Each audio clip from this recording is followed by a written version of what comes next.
કે જ્યારે તમે બાળકને સંસ્કારી કરવા માંગો છો, ધારો કે બાળક તોફાન કરે છે તો આપણે એને કંઈક કેવા શું કામ માંગીએ છીએ? કેવા એટલા માટે માંગીએ છીએ કે બેટા આ બધું છે ને સમાજમાં ના ચાલે, સમાજમાં રહેવું હોય ને તો આવી રીતે રહેવાય, આપણે આવું ના કરાય. આપણે સંસ્કાર આપવા માંગીએ છીએ ને, તો સંસ્કાર આપવાની રીત કુસંસ્કારી હોય. હમણાં એક પપ્પા એના છોકરાને શું કહે, શાંતિ રાખને. થોડો છોકરો શાંતિ રાખવાનો નથી. શાંતિ રાખને કેટલી વાર કીધું? તો છોકરો તોય શાંતિ નથી રાખતો. શાંતિ રાખ. હવે આ પપ્પા જે રીતે શાંતિ રાખ બોલે છે અને એના ફેશિયલ એક્સપ્રેશન એની વચ્ચે કે મેચ છે. છોકરો શાંતિ ક્યારે રાખે? શાંતિ રાખ એવું કહો, શાંતિ રાખે. તમે શાંતિ રાખવાની વાત ગુસ્સે થઈને કરો તો છોકરો શાંતિ રાખે. તમને એમ થાય કે સાહેબ નાના નાના છોકરા હોય ને અમુક વાર એને તો ટપારવા પડે.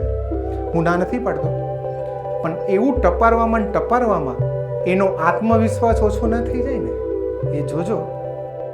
નાનો છોકરો એ નાની મોટી કોઈ પણ ભૂલ કરે એને કેવી રીતે ટ્રીટ કરવો કે તમારે કહેવાનું પણ કહેવાય જાય, એનું વર્તન પણ સુધરી જાય અને એનો આત્મવિશ્વાસ પણ ના ગુમાવી બેસે, એની પણ ઇન્ટરનેશનલ છેલ્લા 40 વર્ષોથી 50 દેશોમાં જે 30 ઇન્ટરનેશનલ પેરેન્ટિંગ સ્કિલ ચાલે છે ને એ પણ અમે આ કોર્સની અંદર ઇન્ક્લુડ કરી છે.